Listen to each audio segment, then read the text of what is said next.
Јавните предпријатија трпат големи удари од енергетската криза и се во најтешка ситуација од нивното постоење. Цената на струјата и останатите енергенси, менаџерските тимови ги тераат да мислат брзо и рационално. За прв пат по многу години прстот се вперува во рационализирање на бројот на вработени со акцент на администрацијата. Вршиме рационализација на трошоците секаде онаму каде што сме во можност.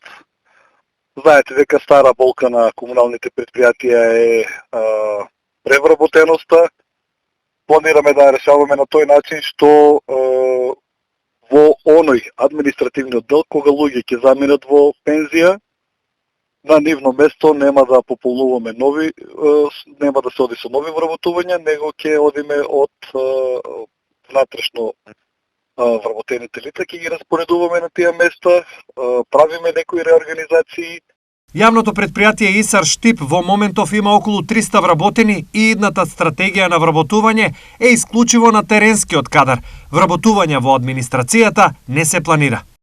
Јавното предпријатие Исар мора да штеди на сите полиња, значи првенствено бројот на вработените за споредба последните 3 години од 363 вработени по сите основи, 2020 година, 2021 имало 343, за сега да дојдеме до бројка на вработени од 330 вработени по сите основи, односно привремено вработени и вработени на неопределено време. Ќе гледаме тоа да го рационализираме, бидејќи кој како оди во пензија, доколку имаме замена од постоечкиот кадар да најдеме, да имаме вработување само оние кои што се неопходни, да направиме рационализација на вработените. Исто така штедење што се однесува до користењето на електрична енергија, користењето на нафтата, на репроматеријали. Речиси идентично решение од длабоката криза се бара и во јавното предпријатие Брегалница од Делчево. Пополнување на работните места на лица кои заминуваат во пензија со постоечки вработени, намалување на бројот на вработени, така што во однос на претходните години веќе беше 92, сега е 90. По текот на јули месец имаме уште 20 кои ќе одат во пензија, исто така планираме нови работни места да се бидат распоредени од постоечкиот кадар.